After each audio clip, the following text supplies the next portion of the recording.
not only practice today, but they also did some community service today. They did the American Steel at the Yvonne Richardson Community Center, where they actually wash the kids' feet and we give those kids socks and shoes for those in need.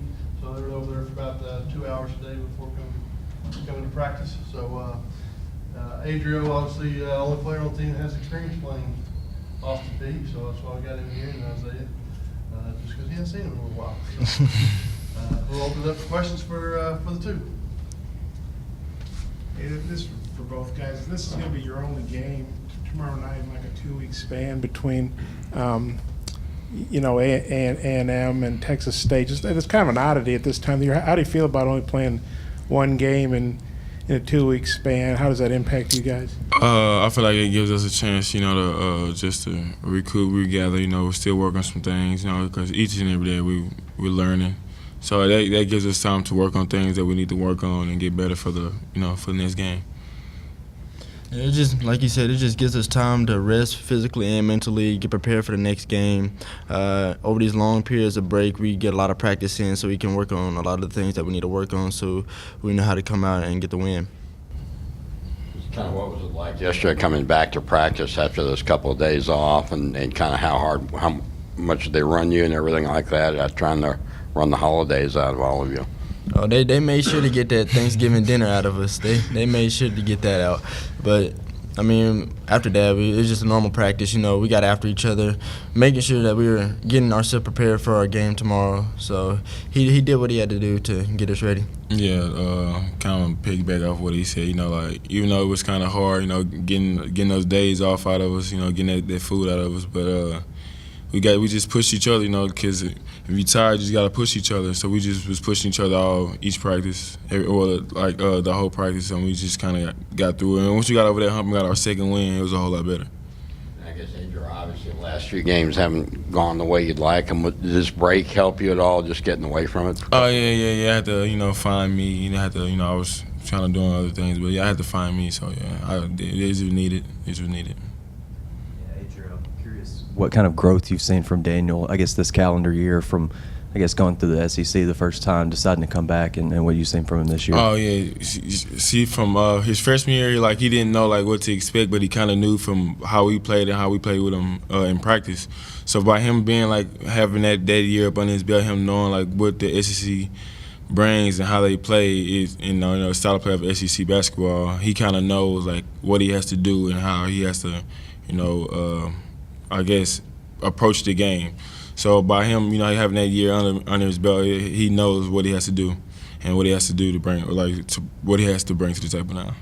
I guess for both, did you guys do 2 a day? Did you go twice? Yeah. How was that? Did you feel rusty the first practice, and just how did the practices go? Would you say? First practice, yeah, everyone was definitely rusty. They being home with their families, having a Christmas over there, but. When we came back and got after the second practice, it was a whole lot better. We kind of knew what we were doing. Kind of cope well with each other. Kind of got all that out the way. So the second practice was a whole lot better. Yeah, same thing. I mean, we came in probably a little rusty.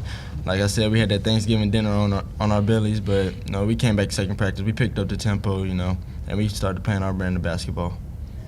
Adrio, you obviously haven't been shooting well these last few games. You were shooting well before that. What do you think's changed, and what do you got to do to get back to shooting the way you I were? just got to build that confidence back up to, to actually shoot it. I haven't been shooting it as much now, but I just have to build my confidence back up. My teammates trust me well enough to shoot it. I just haven't been shooting it. I don't know why I haven't. I just haven't been shooting it. Are you concerned, or do you feel like that's just sort of a little slump? Or Nah, I don't feel like it's a slump. I don't look at it as I just like it's growth because I depend too much on my jump shot when I'm actually athletic enough to get to the rim and can dribble enough to get to the rim.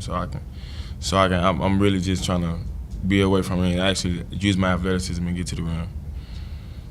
After the loss to Western Kentucky and some pretty close games with San Antonio and Texas State, does it make it easier to get up for a team like Austin Peay where you don't take them lightly? Oh, we know that we can't take anybody for granted. You could lose any day, so we have to have that mindset. We have to play with a chip on our shoulder, so we don't lose those close games, and so we can stretch it out. Yeah, kind of like what he said. You know, we don't take any team for granted. You know, any team can come in at any day and just outplay us. But our focus is don't let no one outplay us. You know, just play Razorback basketball, the basketball that we know, and just, you know, defend the home court. Yeah, I know it's hard to compare scores, but Austin Peay's won 6 in a row, and they won at Troy, and Troy won at Western Kentucky, and obviously Western Kentucky won here. Does that kind of get your attention when you see they won at Troy and they won 6 in a row? No, all that don't faze me. Maybe it faze other people. I don't look at it like that. I just feel like we just can't let them outplay us. We got to outwork them, outplay them, and we got to want it more than them. Does that kind of, I mean, not that you guys aren't confident against them, but does that kind of give you an amount of respect for what they've done so far? I mean, we respect all teams, Yeah. but we're not going to let that affect how we play, them beating Troy, who beat Western Kentucky, because, like I said, anybody can be beaten in this game, and so we just got to come out and play our brand of basketball and trust our system. Yeah. How'd you guys find the deal over at the center, you know, helping the kids with the shoes and all that? What'd that mean to you guys? How'd you like that? I feel like that's a life-changing experience, you know, for some of those kids. You know, because some of the kids had the same shoes on from last year when I did it with the last team. Some of those kids still have those same shoes on. For this, you know, for this experience for this being my third time, that's actually a life-changing experience for me. Because, you know, I used to be one of those kids who didn't have shoes and stuff like that. So for me to actually give them a pair of shoes, it actually meant a lot to me. I guess that was the first time you did it as a freshman. How did it affect you? Well, it was a great experience, you know, just being able to give back to the community in any way that you can. Some kids may not be as fortunate as others, so just giving them that gift, seeing the smiles on their faces, put a smile on all of our faces, made us feel like we were really doing something. And so just having them walk out with a new pair of shoes on their feet, smiling with their families, it's just a great feeling. For both of you guys, the offensive numbers have been down the last several games from where they were when you guys had that original winning streak. Just the zone defenses have given you problems. What have you guys worked on to maybe try to counter that when you see it again? We worked on zone offenses. You know, we worked on multiple things throughout the, you know, yesterday and just really from the last game we've been watching film, breaking down film, and just working on things that we could fix, because all those things that we're doing are in games are fixable, you know. So that's what we do. We come in, work on it, and we just try to learn from what we're doing wrong and fix those things. So that way next game we do it, we know what to do and how to execute. Yeah. So like, yeah, we work, like you said, we work on our zone offense, but one thing we work on is pushing the tempo. We let the team slow us down too many times, and we gotta play at the fastest 40 tempo. So once we get that down and consistently play at our pace, we should be good. Yeah, so you went 1 for 6 the other day, but the 3 you hit was pretty big in the stretch, and you had 3 steals, I think 3 assists and turnover. So you know, even though you didn't have your normal shooting game, you helped in other ways. For you know, sometimes the guys that are shooters, if they're on a bad night, their whole game just, you know, kind of falls apart. Well, what do you do to help in other areas like you did?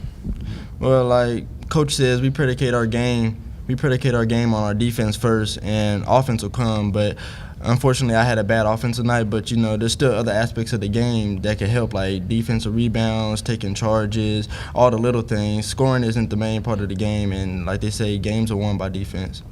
Adrio, I see you nodding. What did you think of what Isaiah did? Yeah, because Coach tells us that every day. You know, like if you're not having an offensive game, defense, that don't come and go. That's all effort and heart. You know, you gotta want to win. You gotta want to play defense. You gotta want to get stops. So defense, you know, your offense, like he's went 1 for 6. You know, that's his shot just wasn't there, but he contribute to the game doing defensive things, getting defensive rebounds, taking charges. You know, just the little things that help us win. I'm like, you guys are too young to remember Colombo, but he always asks one more question. Isaiah, you're a freshman. Adrio, this might be different for you, but Mike Anderson was saying after the game the other day, for young guys, you know, their bodies probably need a break because this is all new to them. I mean, what did a break mean to you? And Adrio, what do you think it meant for the younger guys? Well, I mean, a break, just like I said earlier, just so you can get some mental and physical rest, so your bodies can recuperate. But I mean, I've been playing basketball my whole life. Even through like high school, we got those little breaks. It always meant like just keep letting your body get back up to where it needs to be, but still staying in the gym, getting up your shots, doing all the little things, all the other things, but try not to wear yourself out. And then you just come back to the university and be ready to practice, be ready to put in work. Yeah, I feel like this break was very well needed for the freshmen because the practice when we got back, they were jumping out the gym. I feel like they needed this break because I guess they just needed like you said, need their bodies to rest and recoup and ready to get back because we got a few games ahead of us, then we finna head on to the SEC. So I feel like that break was very well needed, and I feel like it was well needed and they needed their bodies to recoup. So now that we got that back on track, it's just time to focus on the next game.